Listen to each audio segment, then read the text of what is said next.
एक तो हम लोगों ने स्पेक्ट्रम क्या देखा, वाइट लाइट है, प्रिज्म से पास किया, डिस्पर्शन हुआ, और कलेक्शन ऑफ लाइट्स यहाँ पे मिले तुम्हें, बैंड्स मिले। सो डिस्पर्स लाइट के कलेक्शन जो हो गया दैट इज कॉल्ड स्पेक्ट्रम। और ये हो गया स्पेक्ट्रम ऑफ वाइट लाइट, विब्ग्योर जो हमें मिलता है।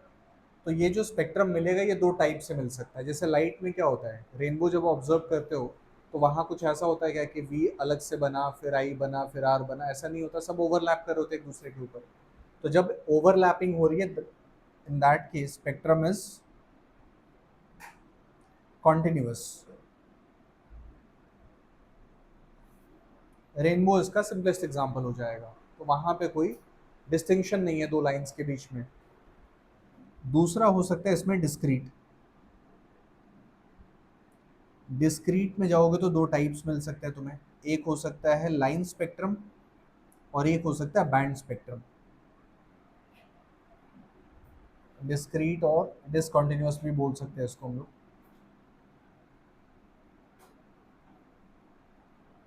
लाइन स्पेक्ट्रम में क्या होगा, you'll just get a line, simple line मिलेगा तुम्हें, ठीक है। और बैंड वाले में एक बैंड मिलेगा, band of colours will be observe. Molecules अगर होते हैं तो बैंड मिलता है, और एटम रहा तो नॉर्मली हमें लाइन मिलता है। तो हम लोग जो पढ़ने वाले हैं, we are going to study only hydrogen और हाइड्रोजन लाइक स्पीशीज। मतलब वैसे स्पीशीज जिसके पास एक इलेक्ट्रॉन होता हो। तो हाइड्रोजन के पास तो एक इलेक्ट्रॉन है पहले से। देन हीलियम, उसके पास दो इलेक्ट्रॉन थे, तुम अगर एक हटा दो तो कितना बचेगा, एक बचा He+ में। देन अगर तुमने Li से दो इलेक्ट्रॉन हटा दिए, उसके पास भी कितना बचा, एक बचा। बी से तीन हटा दी तो कितना बचा, एक बचा। तो इन सब का एग्जाम्पल हम लोग इसमें स्टडी कर सकते हैं। तो एक ही इलेक्ट्रॉन है, क्योंकि मल्टीपल इलेक्ट्रॉन होंगे फिर स्पेक्ट्रम बहुत अलग अलग टाइप का बन सकता है, वो कॉम्बिनेशन आ जाएंगे। तो हमें जो सिंपलेस्ट वाला है वही पढ़ना है।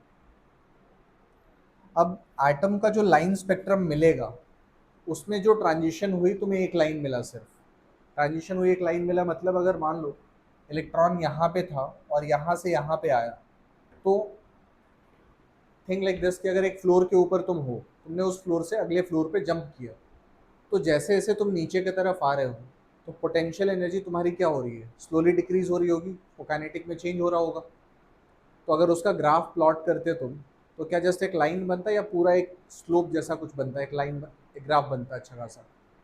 एक लाइन नहीं आता ना, एक पॉइंट नहीं बनता सिर्फ, वो पॉइंट चेंज होता रहता है, एक कर्व बनता पूरा, ठीक है। तो वैसे इलेक्ट्रॉन जब ऊपर से नीचे आ रहा है तो थ्रू आउट द प्रोसेस वो एनर्जी आउट कर रहा होगा। ऐसा तो है नहीं कि बस एक लाइन आउट कर देगा। समझ में आ रही है बात। लेकिन जब तुम स्पेक्ट्रम ऑब्जर्व करो, you are getting just a line. तो लाइन मिलने का मतलब क्या है कि इलेक्ट्रॉन ने यहाँ से जंप किया, इलेक्ट्रॉन यहाँ पे पहुंचा, बट इलेक्ट्रॉन बीच वाले स्पेस में ट्रैवल ही नहीं किया।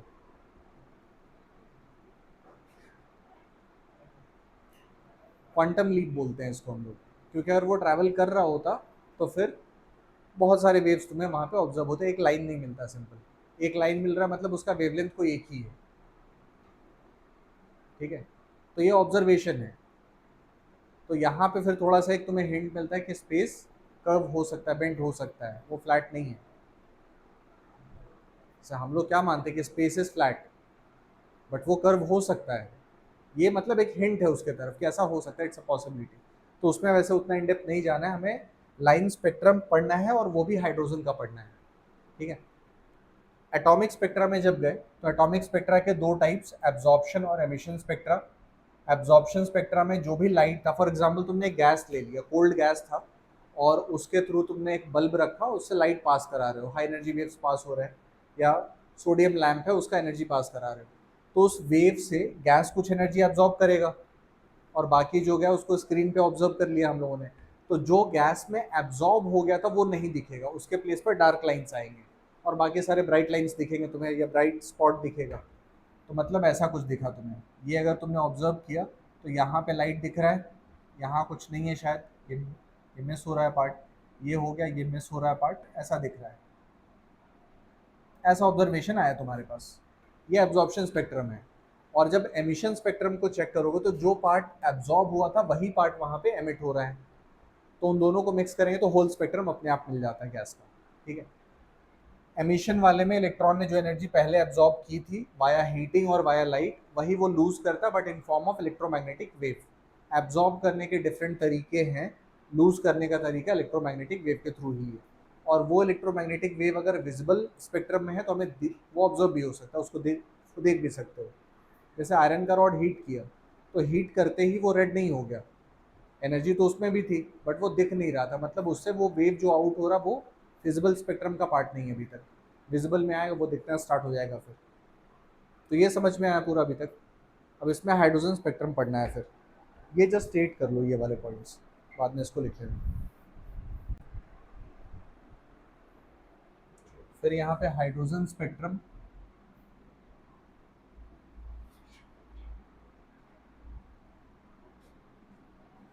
इसको देखते हैं। इसमें एक इक्वेशन है, फॉर्मूला है बोल सकते हो, that is Rydberg's formula.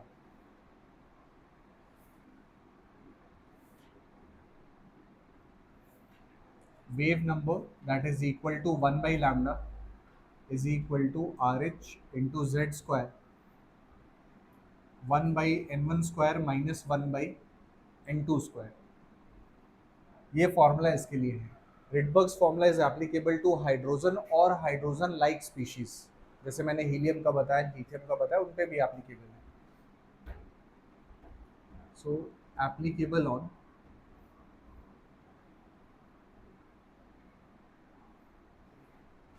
Hydrogen और hydrogen like species.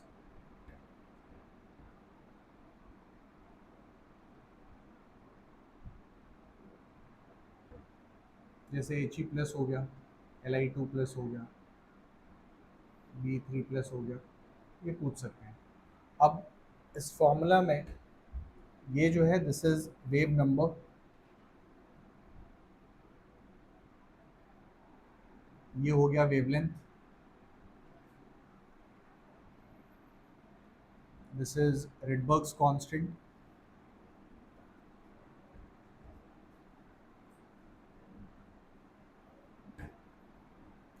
Z is atomic number,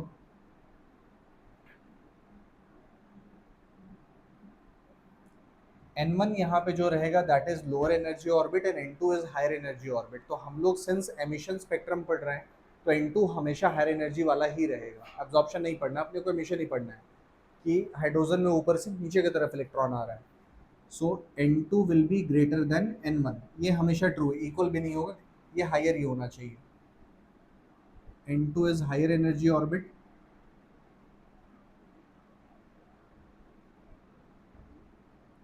and N1 is lower energy orbit।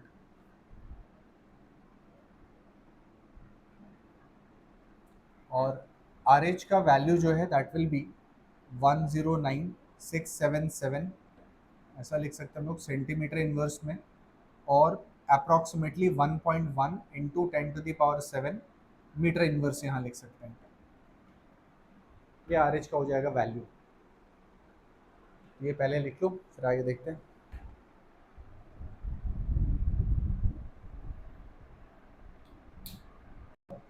उसमें तुम्हें मिलेगा लाइंस, और लाइंस जहाँ फॉल करें डिपेंडिंग अपॉन दैट सीरीज का नेम स्टेट कर सकते हैं हम लोग।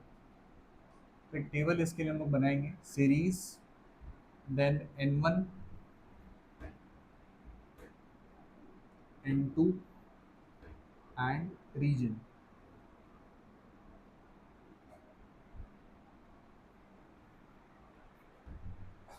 N1 is fixed, N2 can be anything above that, मतलब वो इलेक्ट्रॉन कहाँ पे आ रहा है वो बताना है तुम्हें, वो फिक्स करना है कहाँ से आ रहा है, वो उसके ऊपर की और किसी पार्ट से आ रहा होगा। तो सीरीज जैसे हो गया Lyman, Balmer, Paschen, Brackett, Pfund, Humphreys. Humphreys वैसे एनसीईआरटी में नहीं है तो ये एक्स्ट्रा है। N1 याद रखोगे, N1 is 1 for this, then 2, then 3, 4, 5 and 6। N2 इसके ऊपर का पार्ट हो सकता है, तो N2 can B 2, 3, 4 so on, 3, 4, 5, 6, 4, 5, 6, 7, 5, 6, 7 ऐसा, यहाँ 6, 7, यहाँ पे 7, 8 ऐसे जा सकते हैं। तो ये ऑर्बिट का मतलब just higher energy state, infinity तक वो जा सकता है। इन्फिनिटी का मतलब क्या है कि जहाँ पे न्यूक्लियस का अट्रैक्शन एंड हो जाए। अगर न्यूक्लियस अपने इलेक्ट्रॉन को अफेक्ट नहीं कर पा रहा है, they are at infinite distance, वो सेंस बनता है। तो जब कोई इलेक्ट्रॉन किसी भी ऑर्बिट से फर्स्ट पे जंप करता है, that series of lines is called Lyman. Series क्यों बोल रहे हैं? क्योंकि 2 से 1 पे आए तो एक लाइन बना, 3 से 1 पे आए तो एक लाइन बना, 4 से 1 पे आए तो एक लाइन बना, तो बहुत सारे लाइंस बन गए। तो collection of line is being called series, और उसका नेम स्टेट किया हुआ है।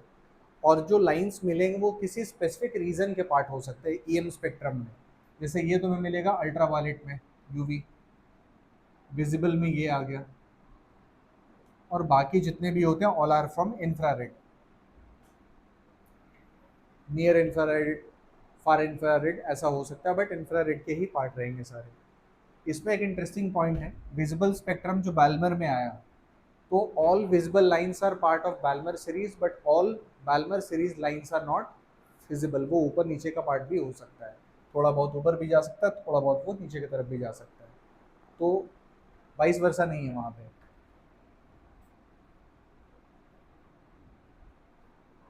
All visible lines are part of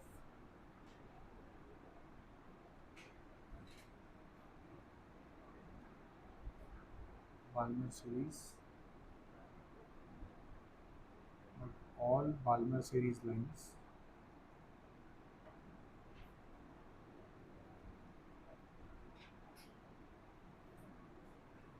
may not be visible। Boundary पे बिल्कुल चेक करेंगे तो वहाँ थोड़ा बहुत इधर उधर का हो सकता है।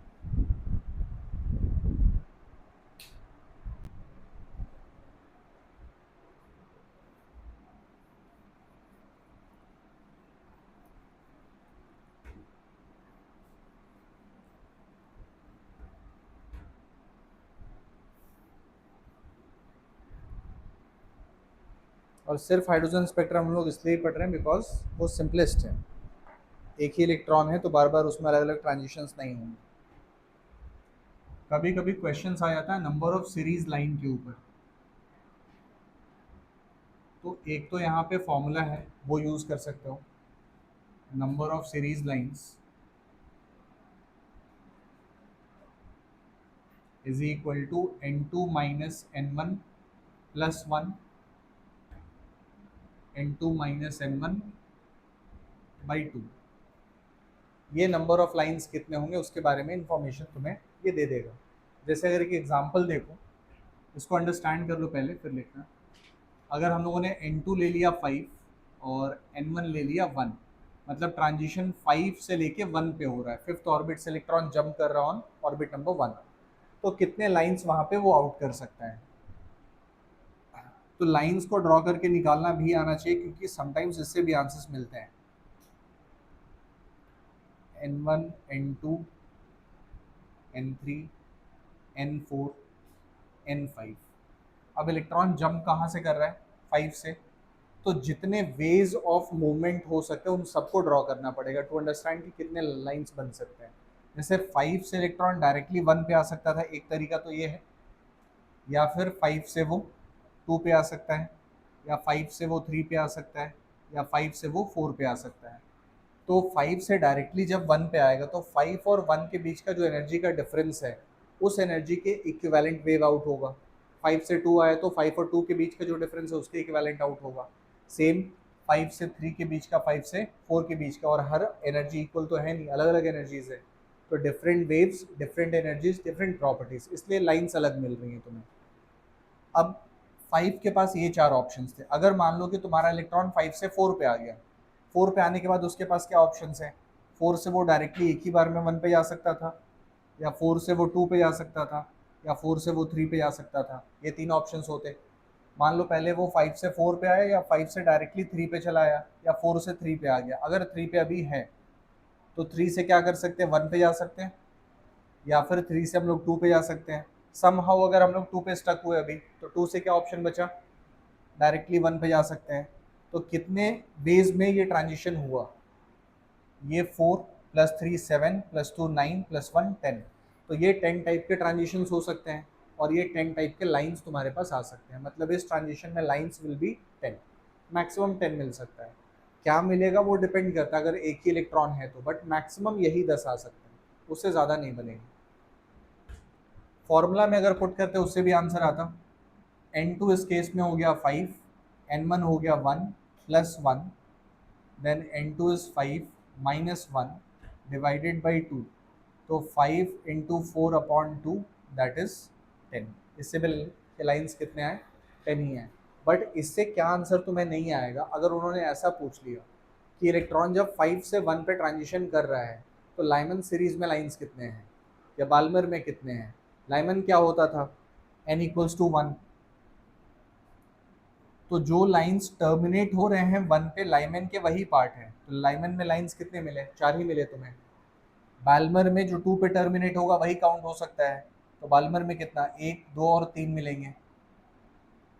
पैशन में कितने, ये 2 मिलते। ब्रैकेट में सिर्फ ये एक मिलता, और पी फंड में तो एक भी नहीं मिलेगा क्योंकि उधर से ही स्टार्ट हुआ था इलेक्ट्रॉन अपना जंप करना। या फिर उन्होंने ऐसा पूछ लिया कि विजिबल में कितने आ सकते हैं, तो जो बाल्मर में होगा वो उसके अंदर आएगा, उसको काउंट कर सकते हो। या फिर यूवी में कितने आएंगे, जो लाइमन का पार्ट है वो उसमें आएगा। तो डिफरेंट क्वेश्चंस ऐसे बिल्ड कर सकते हो। उस क्वेश्चन में ये काम नहीं करेगा, तुम्हें ड्रॉ करना ही पड़ेगा फिर, तो ड्रॉ करने आना चाहिए, इसलिए कर लो उसको।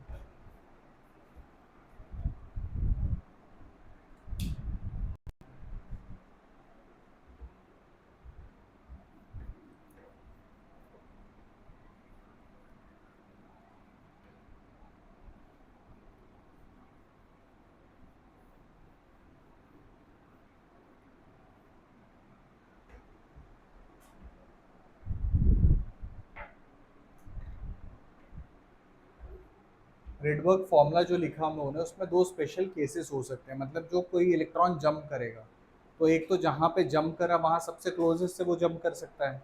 जैसे मान लो कि ऑर्बिट नंबर 1 पे उसको जंप करना है तो 2 से आ सकता है, सबसे क्लोजेस्ट कौन है, 2 है। तो अगर सबसे क्लोजेस्ट वाले ऑर्बिट से जंप करेगा तो energy release will be highest और लीस्ट। लीस्ट सबसे कम एनर्जी मिलेगी, और हाईएस्ट एनर्जी कब मिलती, जब वो सबसे ऊपर वाले ऑर्बिट से आता। सबसे ऊपर मतलब क्या हो गया, इन्फिनिटी हो गया, इन्फिनाइट ले सकते हो। तो 2 कंडीशन यहाँ पे हो सकते हैं स्पेशल केस में।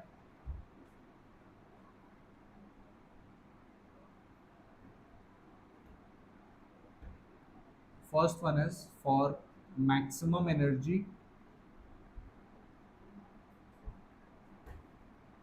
और मिनिमम वेवलेंथ।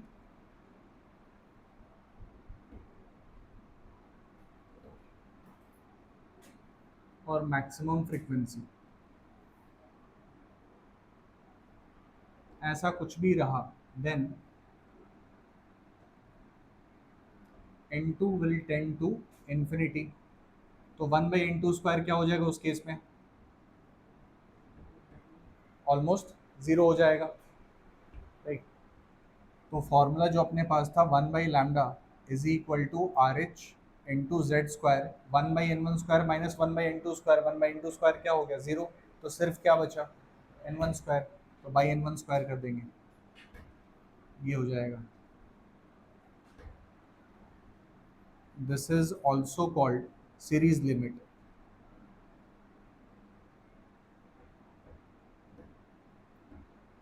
मतलब उस सीरीज में मैक्सिमम कितना एनर्जी आ सकता है वो ऑब्टेन हो सकता है, इस फॉर्मूला को यूज करके वो आंसर मिल जाएगा।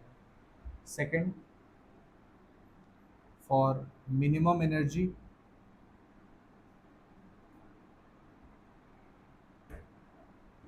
और मैक्सिमम वेवलेंथ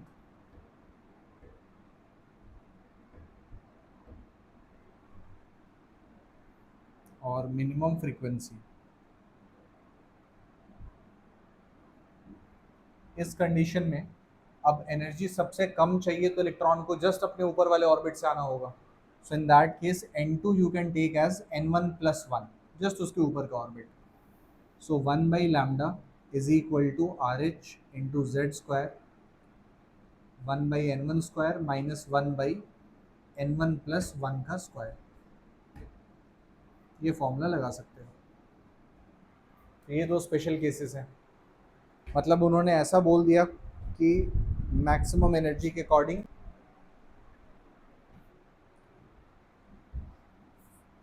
वेवलेंथ फाइंड करना है यहाँ, corresponding to minimum energy in Paschen series for hydrogen atom. तो हाइड्रोजन आटम है तो Z will be equal to 1. Paschen series के लिए N1 कितना था? N1 is 3. Lyman, Balmer, then Paschen. ठीक है. मिनिमम एनर्जी है तो फॉर मिनिमम एनर्जी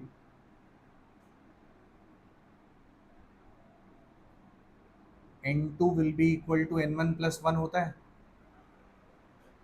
ये लिखा है अभी स्पेशल केस में. तो अगर N1 3 है अपने पास तो 3 प्लस 1 कर देंगे, that will be equal to 4. N2 की वैल्यू 4 हो गई, तो N2 मिल गया, N1 मिल गया, Z मिल गया और RH पता है, तो इक्वेशन यूज कर लो. 1 by lambda is equal to RH into Z square 1 by N1 square minus 1 by N2 square. RH की वैल्यू अब यहाँ पे मीटर में पुट करो तो ज़्यादा बेटर होगा बिकॉज एंगस्ट्रॉम में लाना है.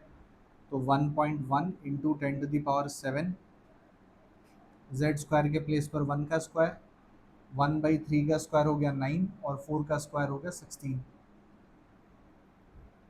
सो दैट इज 1.1 इंटू 10⁻⁷, 16 माइनस 9 7 हो जाएगा, 7/9 इंटू 16, ये 1 बाई लैम्डा का वैल्यू और आंसर मीटर इनवर्स में अभी तक. लैम्डा फाइंड करने जाएंगे, so lambda will be equal to 9 into 16/7 upon 1.1 into 10⁻⁷. ये मीटर में हो गया. एंगस्ट्रॉम में चाहिए, so 9 into 16/7 into 1.1 into 10⁻⁷ into 10⁻10 angstrom. तो ये 7 से 10 3 टाइम्स में चला गया और बाकी फिर इसको सॉल्व करना पड़ेगा.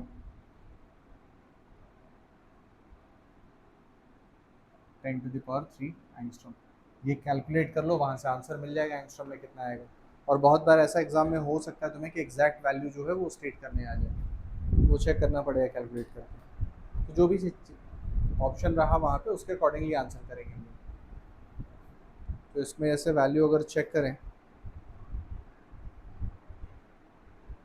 तो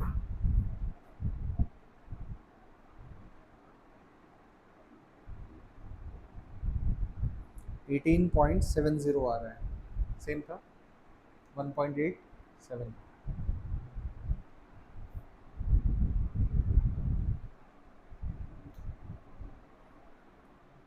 तो यहाँ पे 18.70 इंटू 10⁻³ एंगस्ट्रॉम या फिर इसको 1.87 इंटू 10⁻⁴ एंगस्ट्रॉम,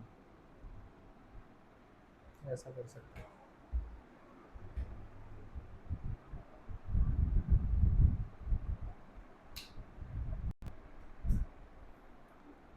चलो इसमें देखते हैं सीरीज कौन सा दिया है, बाल्मर सीरीज है और He+ के लिए है. तो Z कितना, Z2 हो गया.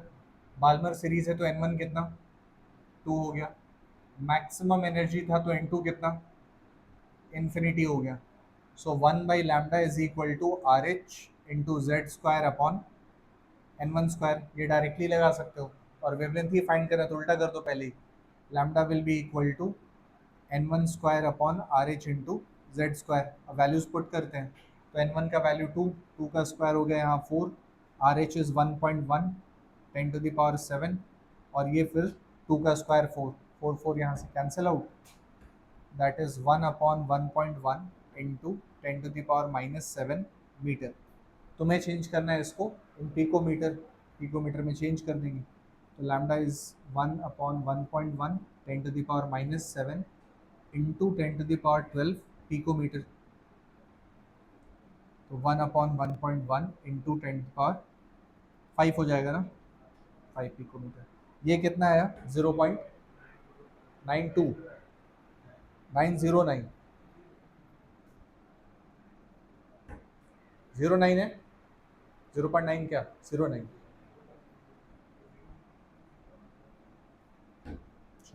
तो इसको 9.09 या 9.1 करके ऐसा लिख सकते हो 10⁻⁴ पिकोमीटर,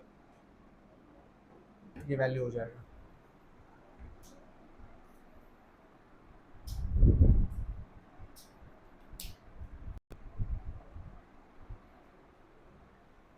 तो क्वेश्चन ये बता रहा है दैट हाइड्रोजन का जो एनर्जी आउट हुआ, सिमिलर एनर्जी तुम्हें He प्लस में चाहिए, सॉरी He प्लस में 4 से 2 में जो एनर्जी आउट हुई है वैसा ही एनर्जी तुम्हें हाइड्रोजन में चाहिए।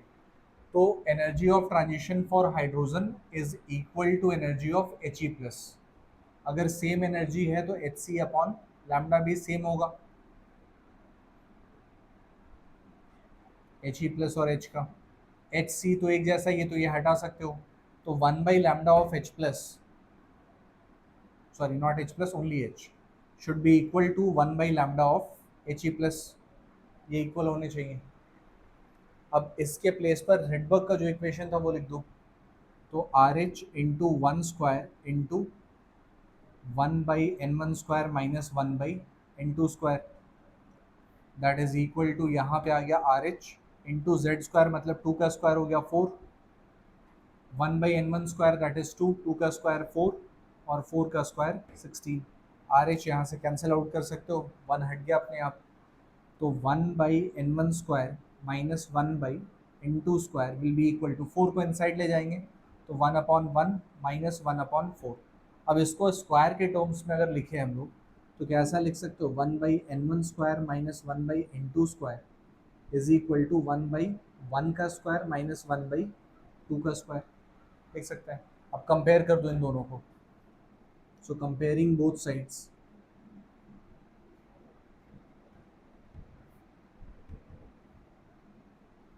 n1 equals to 1 and n2 equals to 2, that means the transition is from 2 to 1, 2 से 1 पे ट्रांजिशन हो रहा है, इतना ही है।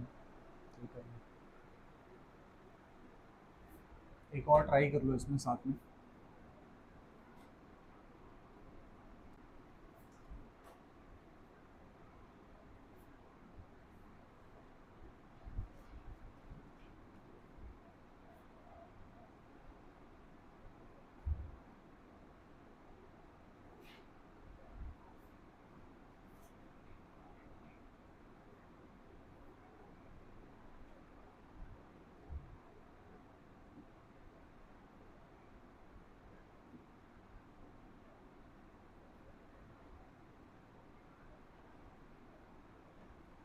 ये ट्राई करके देखो।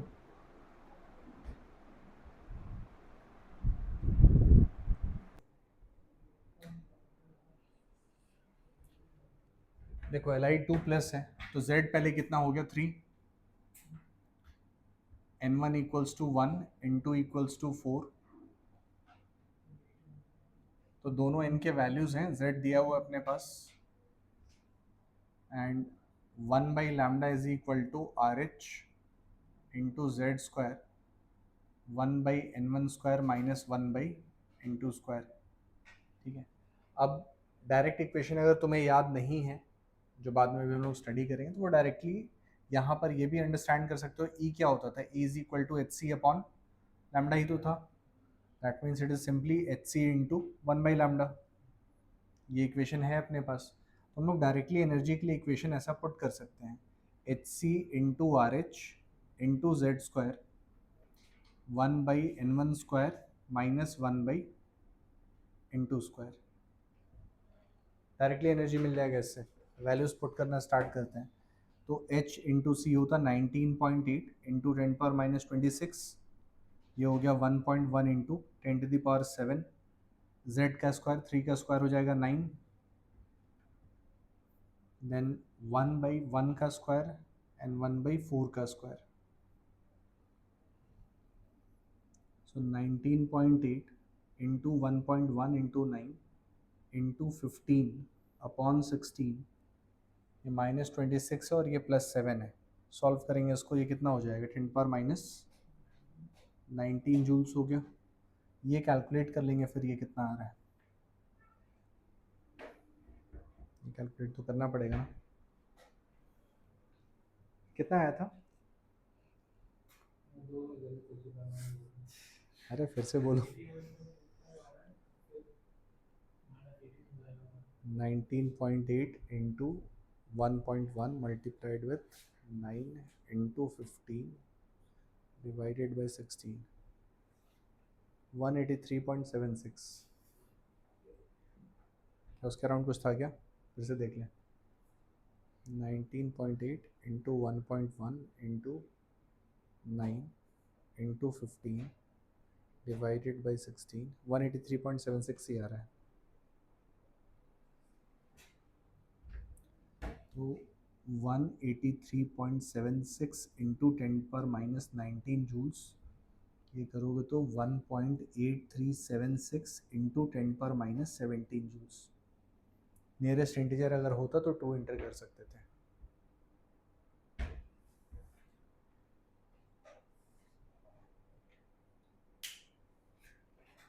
बोर्स मॉडल एटम से हम लोग ये इक्वेशन प्रूव भी कर सकते हैं, जो इक्वेशन अभी किया था जिससे हम लोग वेवलेंथ ऑब्टेन कर रहे हैं वो भी प्रूव हो सकता है।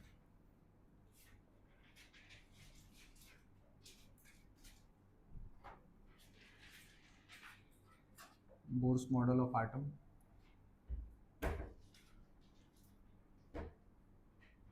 एप्लीकेबल फॉर हाइड्रोजन और hydrogen like species.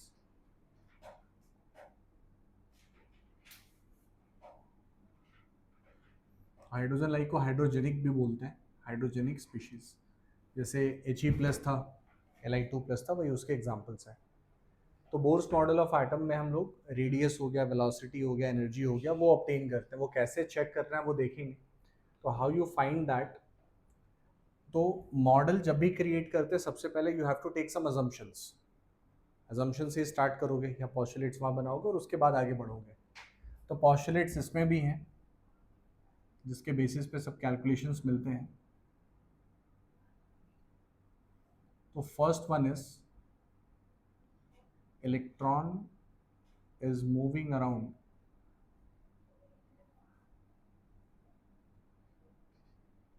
the nucleus in circular orbit।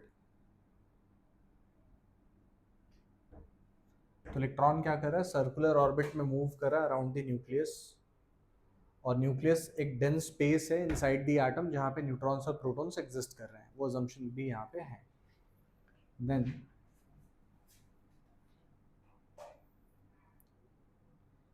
Total force acting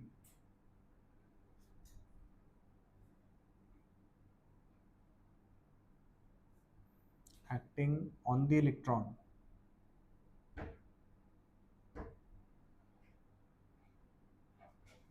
are in equilibrium। तो total forces acting on the electron are in equilibrium का मतलब कि जितना अट्रैक्शन रिपल्शन सब हो रहा है सब इक्वेट हो जा रहा है। तो कौन कौन से हैं फोर्सेस? एक तो हो जाएगा electrostatic force, electrostatic attraction of nucleus. क्योंकि न्यूक्लियस के अंदर में क्या प्रेजेंट है? प्रोटॉन्स। और प्रोटॉन्स पे चार्ज कैसा? पॉजिटिव। इलेक्ट्रॉन पे चार्ज कैसा? Negative. Opposite charges always attract each other, तो उनके बीच में अट्रैक्शन इस वजह से। देन दूसरा इसमें आ जाएगा centrifugal force.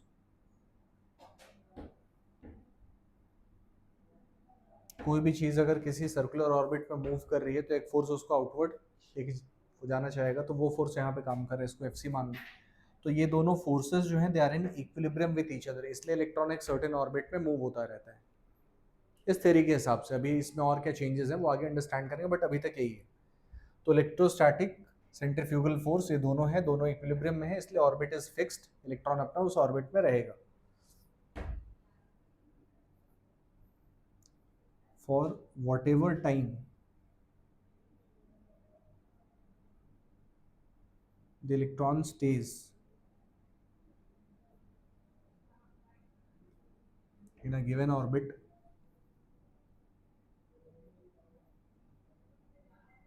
its energy remains same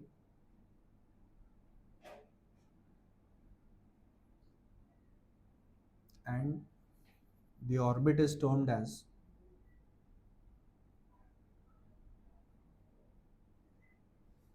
stationary orbit।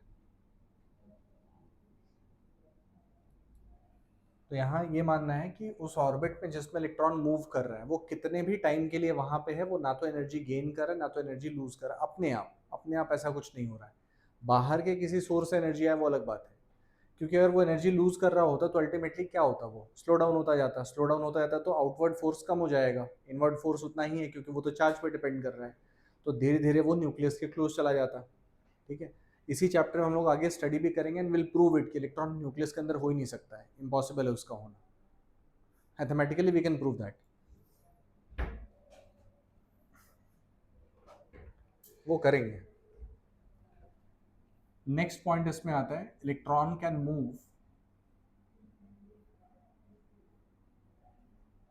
Move to higher energy orbit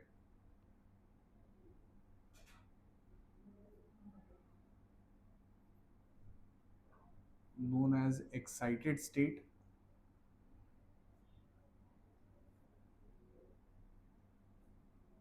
by gaining energy। तो अगर उसे एनर्जी कहीं बाहर से मिल गई तो वो लोअर एनर्जी स्टेट से हायर एनर्जी स्टेट में जा सकता है एनर्जी एब्जॉर्ब करके। सेम वे में जब हायर से लोअर पे आएगा it will lose energy,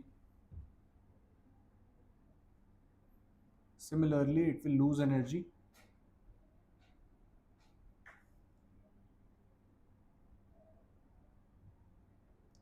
when it moves from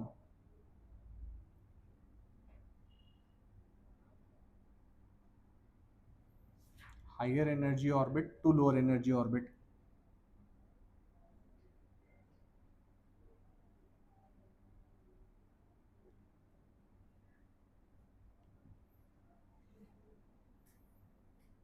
Energy gained or lost is equal to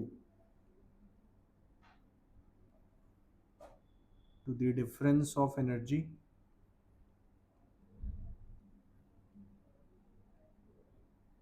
of two orbits।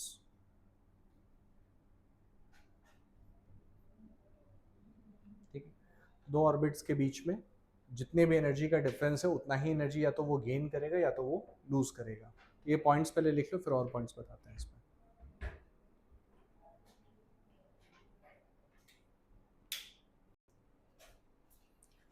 और फिफ्थ पॉइंट काफ़ी इंपॉर्टेंट है। तो अभी तक जो पॉइंट्स हम लोगों ने लिखे उसमें क्या क्या था कि न्यूक्लियस अपने पास एक डेंस प्लेस है इनसाइड द एटम जिसके अराउंड इलेक्ट्रॉन्स मूव कर रहे हैं सर्कुलर ऑर्बिट में। देन उन ऑर्बिट्स में इलेक्ट्रॉन कितने भी टाइम के लिए रहें they are not going to lose any energy, और उन ऑर्बिट्स को हम लोग स्टेशनरी ऑर्बिट बोल रहे हैं। ठीक है, हाँ अगर वो अपने ऑर्बिट को चेंज करता है उससे हायर एनर्जी ऑर्बिट में जाएगा तो उसे एनर्जी गेन करनी पड़ेगी, नीचे वाले ऑर्बिट में आएगा तो उसे एनर्जी लूज करनी पड़ेगी, प्रोवाइडेड कि वो जहाँ पे उसके नीचे और कोई ऑर्बिट है वो एक्साइट हुआ है तो ही वो आएगा नीचे, अगर वो अपने नॉर्मल स्टेट में तो फिर नहीं आने वाला है। ठीक है, एक लास्ट पॉइंट ये है कि अगर जैसे हम लोग किसी दो ऑर्बिट को ऑब्जर्व करें, मान लो मैंने यहाँ पे न्यूक्लियस ये बना दिया, इसके अराउंड ये एक ऑर्बिट और इसके अराउंड एक और ऑर्बिट, तो मैंने तुमसे पूछा कि इन दो ऑर्बिट्स के बीच में कितने सारे और ऑर्बिट हो सकते थे, दो सर्कल के बीच में सर्कल और कितने बना सकते हो, इन्फिनाइट बना सकते हो। तो इलेक्ट्रॉन इन्हीं दो में क्यों है, why not somewhere in between, वहाँ भी तो हो सकता था, वहीं स्पेसिफिक प्लेस पे क्यों गया। तो उसके लिए एक आता है that out of all the possible orbits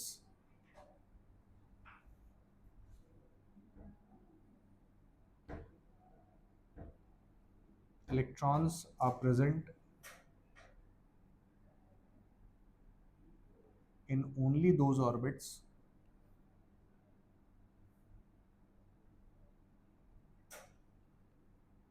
in which angular momentum of electron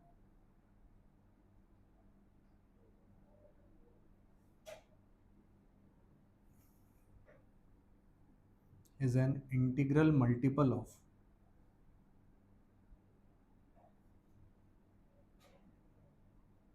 nh by 2 pi, या h by 2 pi सिंपली बोलो क्योंकि इन तो हम लोग पुट करेंगे बाद में। एंड h यहाँ पे प्लैंक्स कांस्टेंट है,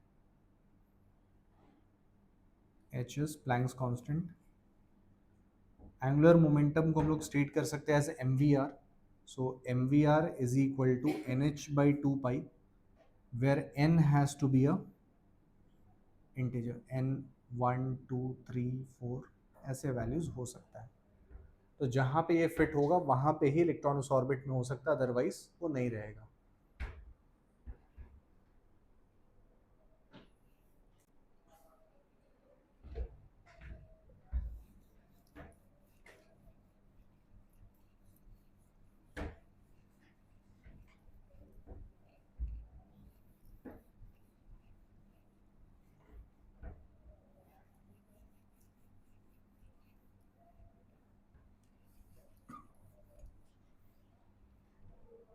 तो पहले हम लोग रेडियस ही ऑब्टेन करते हैं, रेडियस चेक कर लेते हैं एक बार।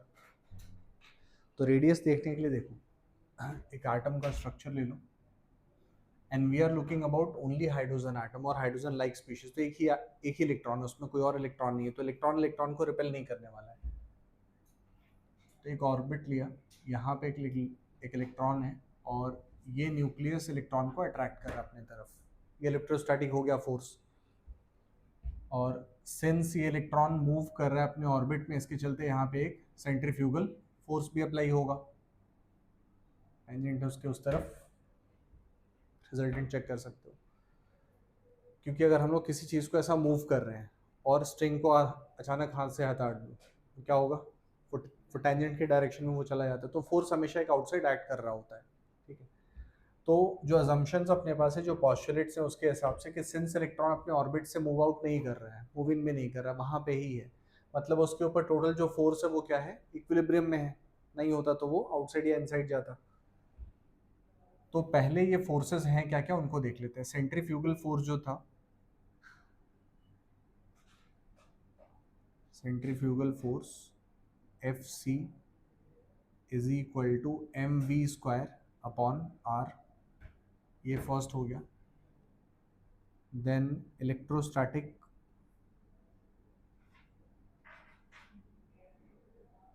फोर्स, इसको हम लोग एफ ई लिख लेते हैं। तो इलेक्ट्रोस्टैटिक फोर्स का इक्वेशन होता है K Q one Q two by R square, where K is Coulombic constant, Q1 Q2 are charges and R is the distance between charges. Gravitational force जैसे पढ़ते हो वो भी ऐसा ही कुछ था, Gm1 m2 by R square था। यहाँ के Q1 और Q2 बाई आर स्क्वायर है। अब यहाँ Q1 क्या हो जाएगा, Q1 मान लो तुमने ले लिया charge inside the nucleus, magnitude of charge यहाँ पे लेते हैं, तो चार्ज इनसाइड न्यूक्लियस, और ये हो गया चार्ज ऑन इलेक्ट्रॉन।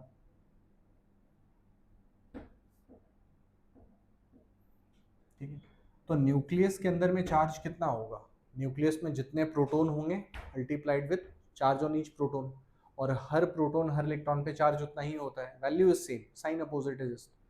तो मैग्नीट्यूड ऑफ चार्ज अगर देखो तो न्यूक्लियस के अंदर में जो चार्ज होगा that is Z into e, where Z stands for atomic number, जो भी एटम आयन प्रेजेंट है।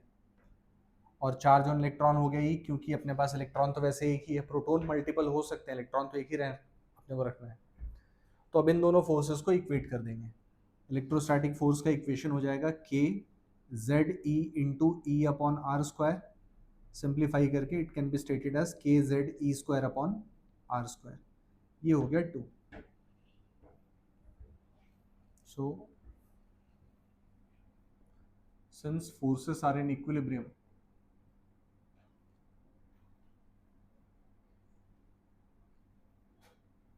F E will be equal to F C होना चाहिए, ये रहेगा। दोनों को इक्वेट करते हैं, तो एफ ई हो गया k Z E square upon are square, और ये हो गया m v square upon r. अब एक आर यहाँ से कैंसिल आउट कर दो, so this means r will be equal to, r को इस तरफ ले जाते हैं, के जेड ई square upon m v square, यहाँ आ गया। अब k एक कांस्टेंट है, z एक कांस्टेंट है, e इलेक्ट्रॉन का चार्ज वो भी कांस्टेंट है, m मास ऑफ इलेक्ट्रॉन वो भी कांस्टेंट है। चेंज होने का स्कोप जो है वो r में है और v में है। v हो गया वेलोसिटी और r हो गया रेडियस।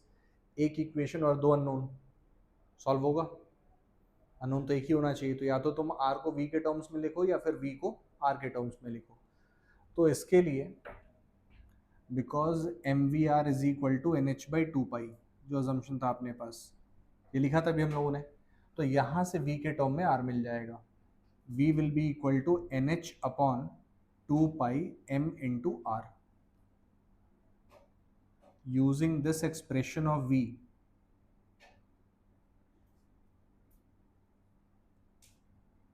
इन इसको 3 मान लेते हैं इन इक्वेशन 3। तो अब ये वैल्यू अगर यहाँ पुट कर दें हम लोग, तो r will be equal to k Z E square upon m, और v स्क्वायर के प्लेस पर इसको पूरा पुट करना है, n स्क्वायर h स्क्वायर, ये ऊपर चला जाएगा 4 pi square m square r square. अब फिर से दोनों तरफ r चला है, यहाँ पे r स्क्वायर और यहाँ पे r है, कैंसिल आउट कर दो इस r को, और इस r को यहाँ रखो, इन सबको इस तरफ ले आओ।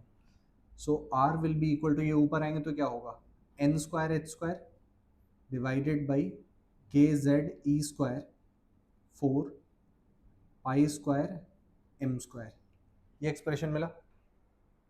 अब इसमें एटम के हिसाब से जो चेंज हो सकता है उसको देखते हैं कि एटम में जब जाओगे तो ऑर्बिट बदल सकता था, ऑर्बिट 1, ऑर्बिट 2, ऑर्बिट 3 हो सकता है, या फिर जो एटम या आयन तुमने लिया उसके हिसाब से उसका एटॉमिक नंबर चेंज हो सकता है, तो Z बदल सकता है।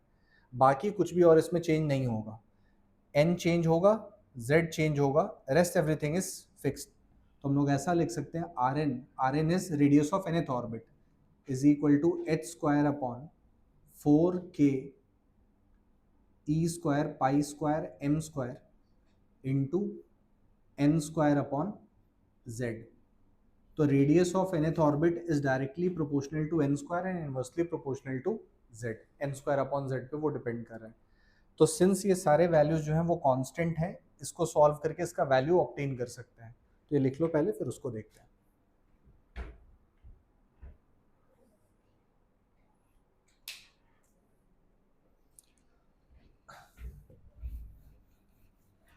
तो यहाँ पे जो Rn लिखा हम लोगों ने, that is radius of nth orbit,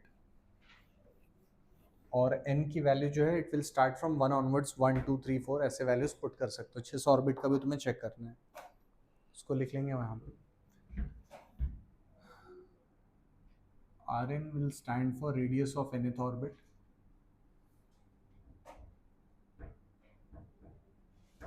और Rn का जो एक्सप्रेशन मिला, Rn equals to h square upon 4k e square pi square m into N square upon z। Change होने का जो स्कोप है वो n स्क्वायर और z के पास है, ये दो चीज़ें हो सकती हैं चेंज। ये सब वैल्यूज फिक्स हैं अपने पास, इनके वैल्यूज को जब पुट करते हैं we can get the value of Rn।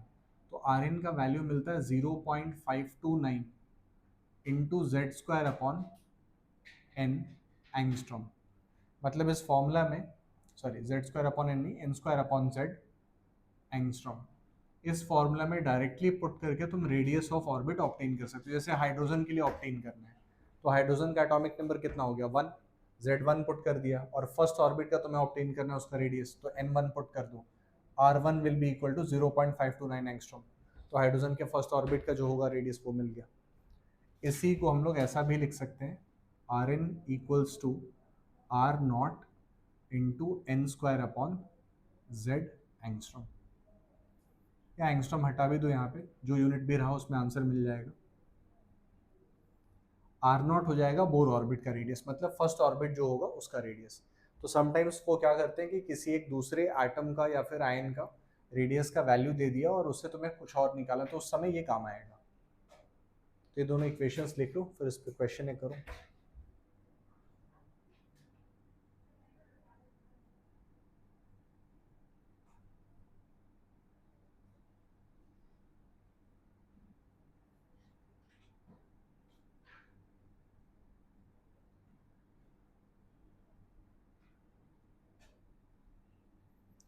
Find out the radius of third excited state of He+, ये फाइंड करना है। ऑर्बिट मिलेगा, न्यूक्लियस के जस्ट पास वाला जो ऑर्बिट है n इक्वल्स टू 1, यहाँ पे जो ले रहे हैं हम लोग, that is our ground state, ground और नॉर्मल स्टेट। फिर इसके बाद n इक्वल्स टू 2 आ गया, so this is first excited state, क्योंकि हाइड्रोजन या हीलियम प्लस का इलेक्ट्रॉन तो यहाँ पे प्रेजेंट है, तो यहाँ से ऊपर जाना स्टार्ट करेगा। फिर n equals to 3 second excited state, और n इक्वल्स टू 4 हो जाएगा थर्ड एक्साइटेड स्टेट।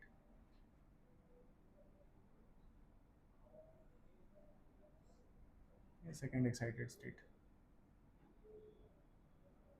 तब यहाँ से हिंट लो और अप्लाई करो।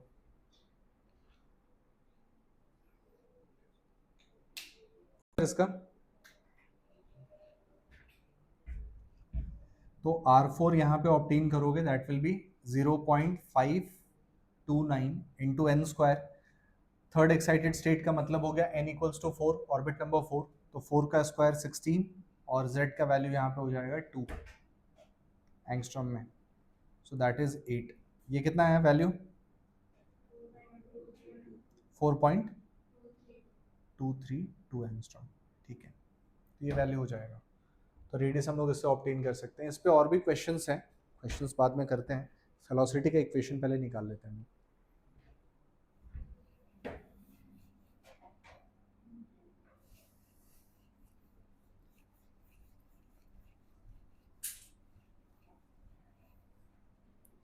तो next is velocity of electron in the nth orbit. Radius of electron in nth orbit में ये दो इक्वेशंस याद रखेंगे। एक्सप्रेशन याद रहा तो अच्छी बात है, नहीं याद रहा तो ऑब्टेन कर सकते हो, क्योंकि वो तीन इक्वेशन ही तुम्हें इस्तेमाल करने हैं। कभी कभी स्पेशली इन दी एडवांस ये होता है कि वो एक्सप्रेशन पूछते हैं वहाँ पे, या फिर एक्सप्रेशन का एप्लीकेशन कुछ आ जाता है, तो वो तुम्हें ऑब्टेन करना पड़ेगा तब।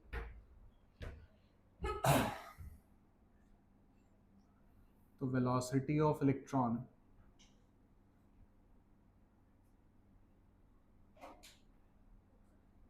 इन दी nth ऑर्बिट, इसको Vn मान लो। तो जो इक्वेशन फर्स्ट अपने पास था mvr is equal to nh upon 2 pi, यही यूज करते हैं। So v will be equal to nh upon 2 pi m into r. तो अगर तुम्हें Vn निकालना है तो r क्या होना चाहिए? Rn होना चाहिए। Rn का एक्सप्रेशन होगा वो पुट कर सकते हैं, Rn का एक्सप्रेशन है वो पुट कर देते हैं।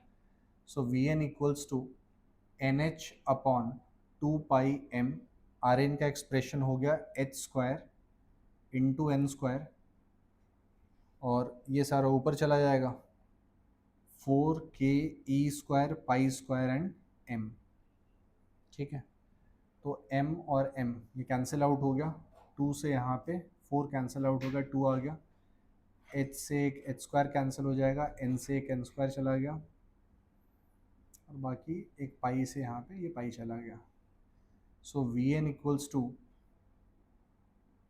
2 times of k e square pi upon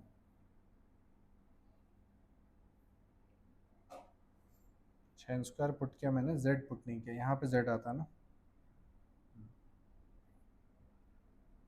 pi हो गया, और यहाँ बचा h into Z upon N. तो Vn का एक्सप्रेशन तुम्हें ये मिला 2k e square pi upon h into Z into N. Z into N पे डिपेंड करेगा, ये वैल्यूज पुट कर सकते हैं। We can write Vn equals to 2.18 into 10 to the power 8 Z upon N centimetre per second, या फिर इसको लिख सकते हो Vn equals to V not into Z upon N, ये भी काम आ सकता है। तीनों इक्वेशन लिख लो।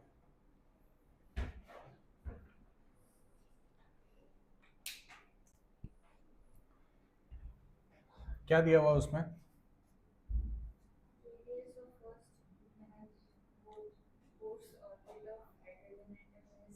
जीरो पॉइंट फाइव नाइन, ठीक है। तो हाइड्रोजन के लिए 0.59 equals to R not into N square upon Z है ना, ठीक है। तो 1 स्क्वायर अपॉन जेड, ये भी 1 हो गया। और रेडियस ऑफ हीलियम तुम्हें फाइंड करना है, He प्लस के लिए फाइंड करना है। For which orbit? Third orbit. तो R naught will remain as it is, orbit 3 हो गया, 3 का स्क्वायर 9, और जेड यहाँ पे हो गया 2।